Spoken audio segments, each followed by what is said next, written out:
February 23rd, 2022.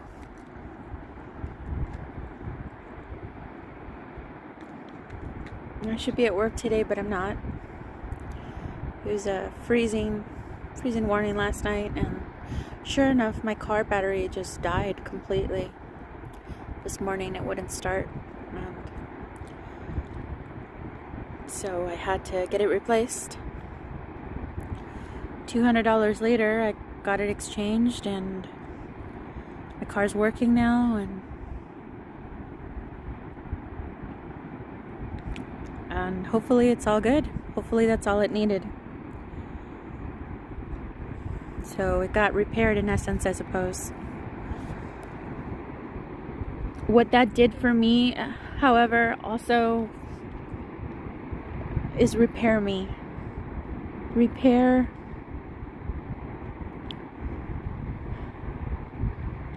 what I was allowing to continue in my life. And even though I'm really sad about it right now,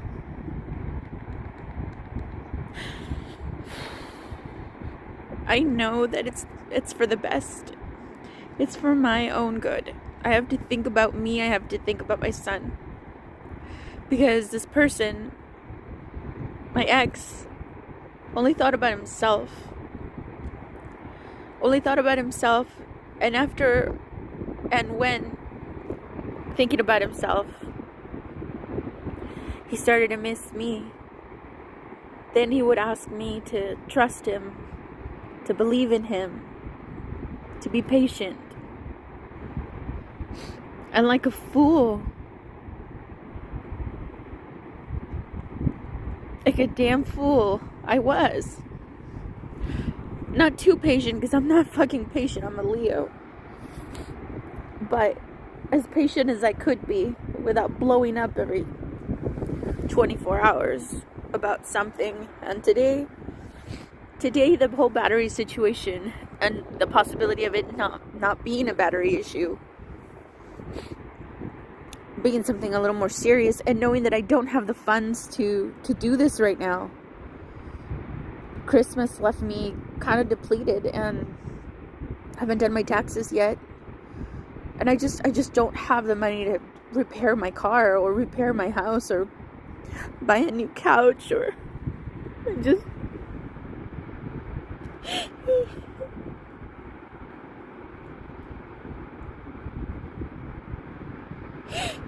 I'm such a fool.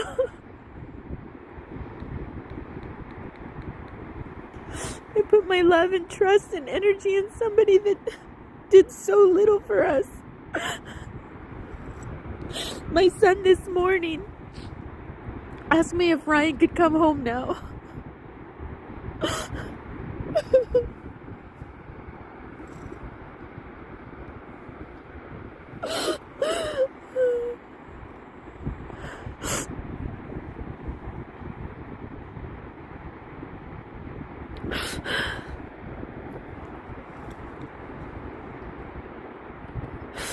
And I'm making this recording to remind myself of this moment.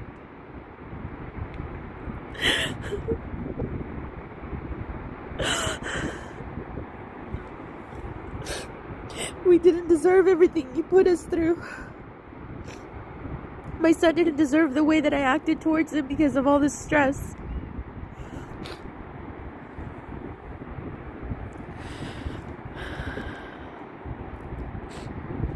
This battery situation made me realize that, well, first my neighbor was trying to jump the car, and then her husband got involved and helped us, and he made sure his wife wasn't out there in the cold, because it's cold, and he wanted to make sure that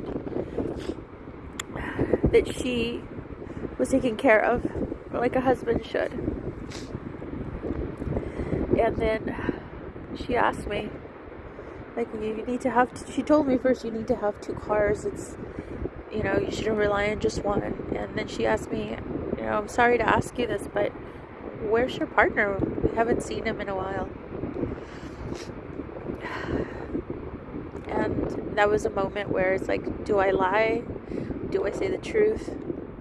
And I just said, he's in Montana with his family. And she could tell it made me uncomfortable, so she changed the subject.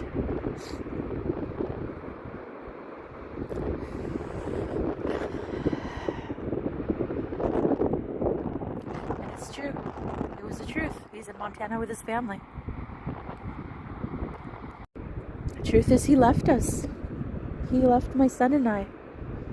No amount of tears, no amount of reasoning, no amount of logic, no amount of anything. Our time together, the great moments, the terrible moments, the things we needed to work on, nothing mattered. He left us. He packed his stuff and left. And then, if it wasn't already a devastation, he went the very next day, unblocked an ex he had me block, but 2 weeks before. Reach out to her and arrange it so they could meet.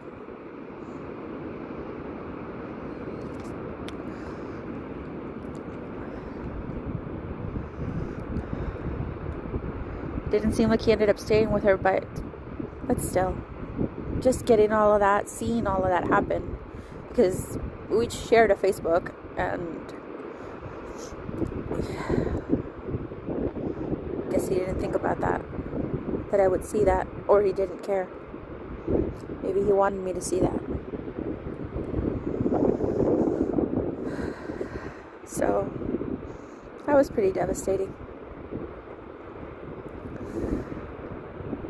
And he made his way to Washington, stayed there a little bit, got drunk one night, sent me a whole bunch of text messages, a whole bunch of things that he'd never said to me, expressed himself in a way that I've never heard, that I wish he had in the past.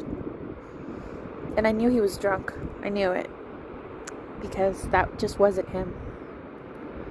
And it was really pretty words, but they were just the pretty words of a drunk man. Then he went right back to being the way that he was, and he drove himself to Montana to his family. And that's where he is now, in Montana, with his family. The only thing that I've seen change in his behavior is the fact that he started going to church with his family. And I'm happy for him. I'm genuinely happy for him.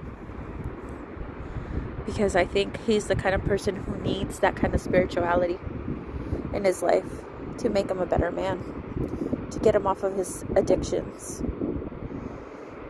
and to tune in, possibly, to something.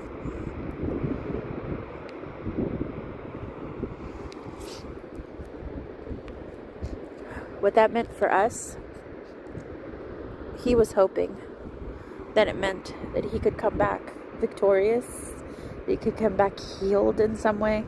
He's kidding himself. And I was kidding myself too. I was clinging on to a hope. Hope in his words, although they don't really mean much.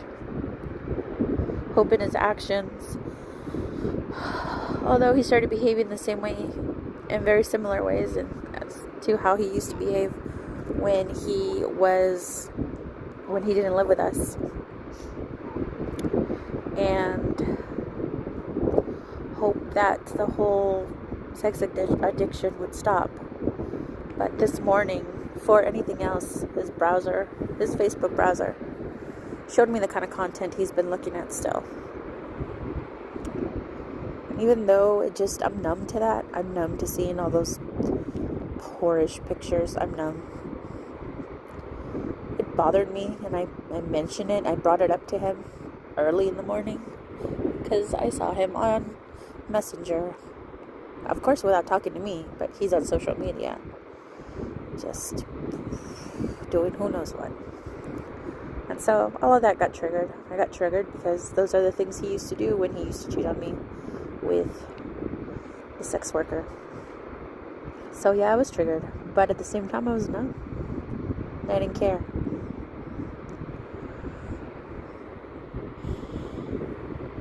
What really got to me today, however,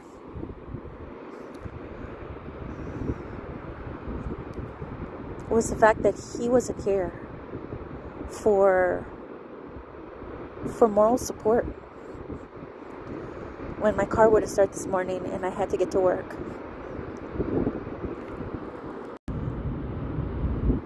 That's why you have a partner, right? For support. Not just for the good things, not just for the fun things, but to work together, to be together. The good, the bad, what's the vow you take when you get married? Sickness and health. And the good and the bad, something like that. I mean, that applies too to relationships, even when you're not married. That's the whole point of being with somebody, is that they're going to be there for you and you're going to be there for them. And he wasn't. He's 1,000 miles away. And all he is, and all he has been lately, is a muffled voice on a phone that I can't hear. Asking me to believe in him, asking me to trust him, asking me to wait for him. Asking. And giving me what in return? Nothing. He left us. And that's what I reminded him today.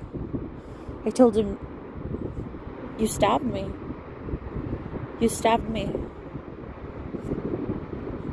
That was your knife. And you didn't want to watch me bleed. And you didn't want to help me heal. So you left us. And now you're asking all of this of me. And he just kept saying the same thing that he kept saying. He's been saying for a while now. I'm here to make myself better for us.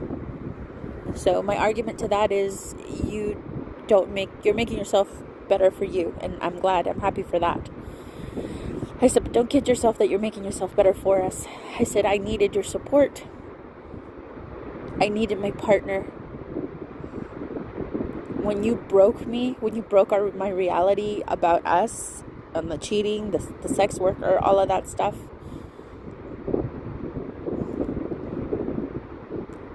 you moved in with me, I needed you. I needed us to go to couples counseling. I needed you to follow through on the things that you said you were going to do. Go to your own therapist. Start going to church. Like you felt that was going to help. I needed to see that stuff, and none of that stuff happened. He didn't want to do that stuff. So now he's 1,000 miles away telling me that he still loves me, and that we can work through this, and that he's doing this for us.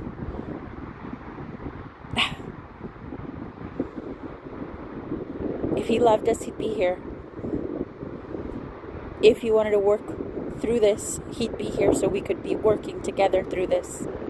Not 1,000 miles away telling me this on a muffled phone conversation. And so I'm sad. I'm very sad because it's over. It's over. For me, it's over now.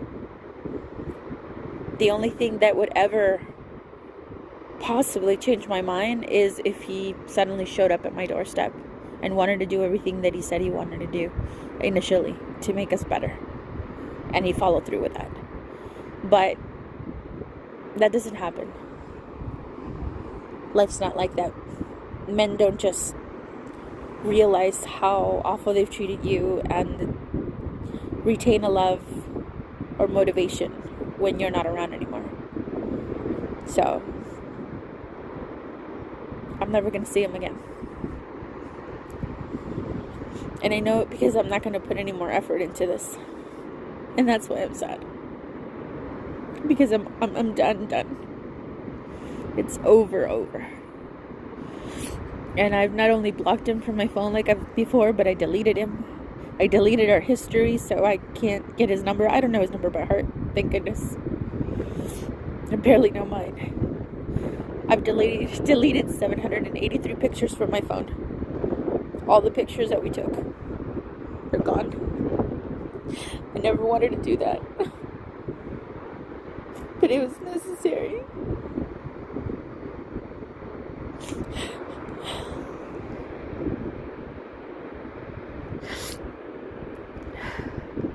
blocked him from DMing me on Messenger. And that's it. Deleted that account, that stuff too, and it's it. There's no way for him to contact me. And honestly, he doesn't love me enough to find that losing me is anything heavy in his heart. But because he did, if he did, he wouldn't have done all the things that he did to us. And he wouldn't have left like he did. I was just kidding myself to listen to him and think that, yeah, I could wait for him after all of this. Last night we had a really nice time talking over the phone. It was great. Because you know what? We were pretty great when he wasn't up to bullshit. We were pretty great. It was really nice. I like the vibe. I like the energy. I could see myself doing that. And being cool, being great about it, being comfortable, being happy about it. Being happy with this person. So we're pretty compatible, and we have this really intense, passionate energy when we are just allowed to be, and we're pretty great. But some people have demons they can't fight, or they won't acknowledge. And so his destroyed us, destroyed me. I've been having panic attacks and missing work, yelling at my son, and I feel like a shitty mom, like a fool, like an idiot for loving somebody. Loving the idea of somebody is what it was, but not the actual person. So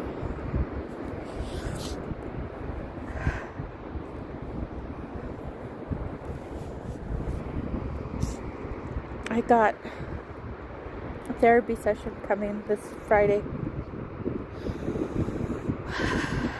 so I can start my healing as well. Because he left to find his healing, his peace, his mental health. Now it's my turn. And my sadness is that I will never return to him, because I need to take care of me. I need to do me now, because he's off doing him. Just kind of on the side, asking me to stay, asking me to wait.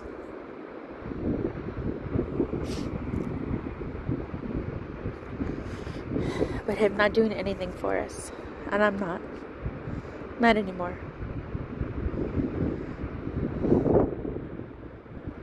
I'm done. And all we'll ever have is those horrible Canadian geese.